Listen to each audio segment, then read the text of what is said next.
welcome to Silverstreak News Episode 11. Thanks for joining us, everybody. We're going to kick it off today with two segments we all know and love, Senior Spotlight and Around Town. Then we're going to have a coronavirus update. And with that, we're off to Senior Spotlight. Enjoy!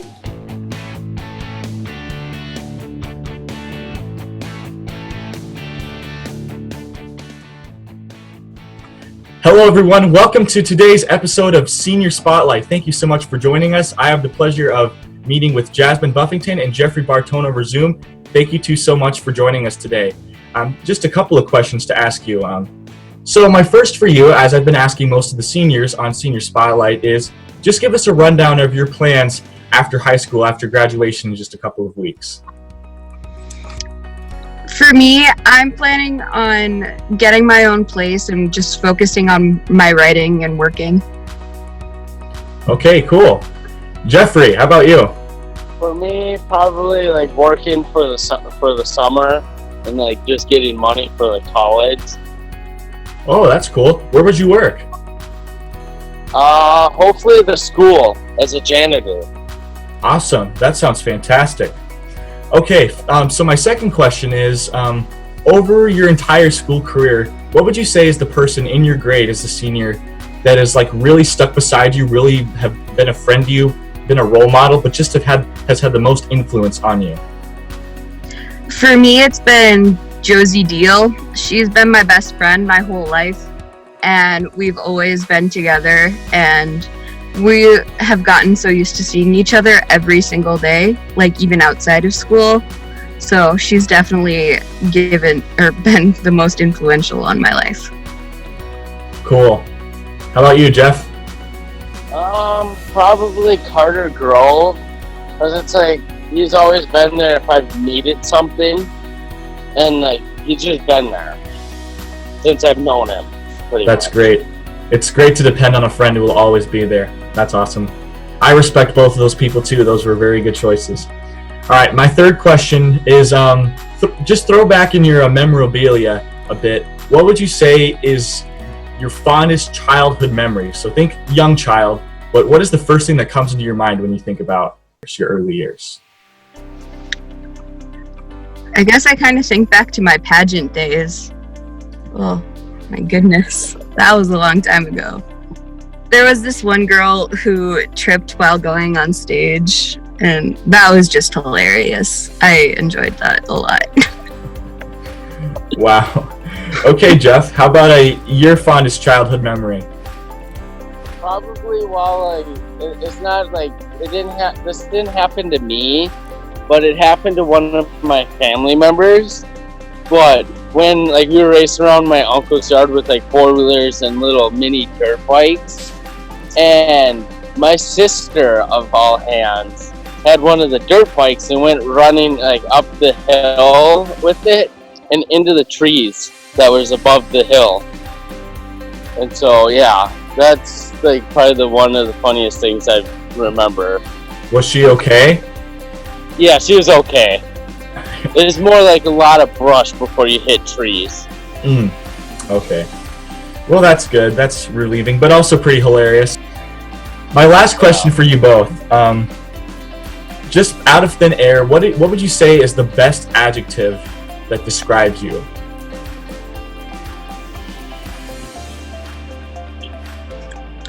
I don't know. Oh my goodness. There's so many. Weird. Probably weird. I mean, most people could probably agree with that. Jeff, how about you? Probably willing or caring. Willing or caring. And why would you say that, Jeff? It's like the reason why I would say that is because it's like I try to like help as many people as I can, and like try to care for like random people, even if I know them or don't know them. That's really cool. That's awesome, Jeff. All right, well, that's all I have for today on Senior Spotlight. Thank you, Jasmine and Jeff, and all the seniors who have been on here so far for your honesty and sincerity in answering these questions. But now's the moment we've all been waiting for. Jeff, hit us with a race car. No. Oh, okay.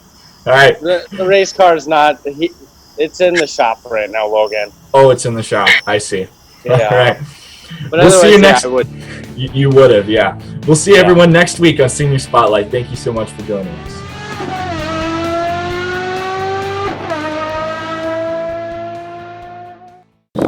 Welcome back to Around Town.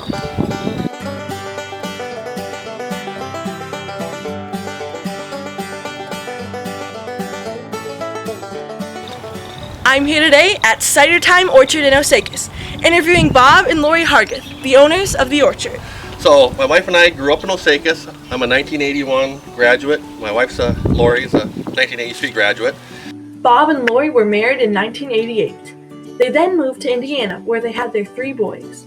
They returned to Minnesota soon after in 1994, and they currently live in the Twin Cities. Bob and Lori wanted a place in Osakis to eventually retire to, so in 2014, they bought a large piece of land. We go, what are we going to do with this thing? So we decided, let's just start an orchard. And start an orchard they did.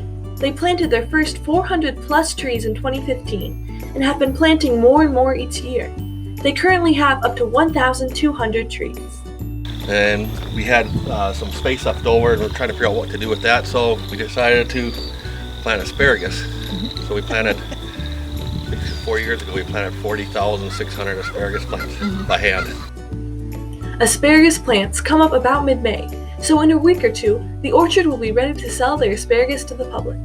The asparagus is available to be picked either by the employees or by the buyers. Cider Time's orchard also grows and sells apples, which will be in prime season in late summer, and raspberries, which will be ready in midsummer. They also produce sweet corn, tomatoes, onions, and pickles. The coronavirus may affect the orchard's business in a negative way, but thankfully it is very easy to social distance while at the orchard. People have the ability to pick their own produce without the issue of virus transfer during the harvesting process. Bob and Lori are not too concerned about leftover produce either. You know, if we don't sell it all or pick it all, it's not a big deal. It comes back to next year. That's another goal of ours, is in the fall with the leftover apples, is to have folks who bought apples during the year, if they want to come make their own apple cider, instead of me just throwing the apples away. Right. We prefer to come over. We have the jugs. Just here, take and make yourself a jug of apple cider for free. As long as you buy apples from us, you can come over in the fall. So we'll be sending out a notice this year, depending on how the apples go. Bob and Lori are also planning to retire in a few years and move back to Osakis for good. In a couple of years, we're hoping that this will earn enough money to pay for its own bills. Then it's any time after that. So I call this, I don't know if she does, but I call it our exit strategy out of the Twin Cities. So this is our retirement gig here. The best way for people to contact the orchard is through text, call, or email. The email address and phone numbers can be found on the Cider Time Orchard's website, which is kept well up to date along with the Facebook page. Thank you so much for joining me. See you next time around town. Hello, everyone, and welcome to a small little coronavirus update brought to you by Silverstreak News. So, a few things have happened.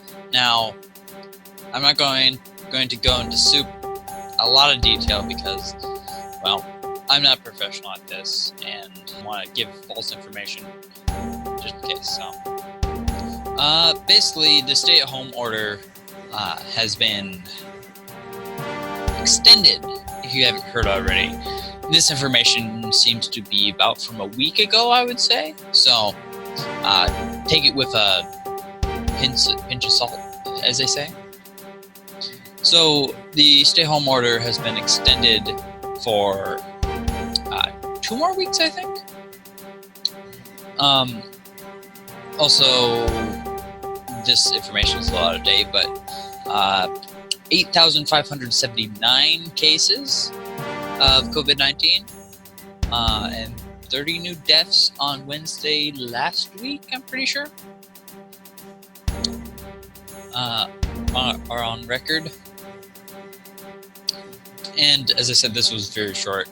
I don't really know what else to say about it, but other than that, stay at home, stay safe, don't go out unless it's essential. Wash your hands regularly. Stay safe, stay sane. I'm Thomas. See you guys. Later.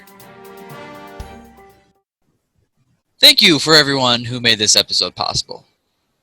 Keep your eyes peeled for next week's episode. We'll have an update on senior graduation, student council, and the end of the year plan. If you like this episode and want to see future episodes as well as previous ones, don't forget to subscribe to our Osaka Silverstreak YouTube page, somewhere in that sort of direction. With that, I'm Logan. I'm Xander. I'm Maddie. And I'm Thomas. See you all next week. Bye. Bye.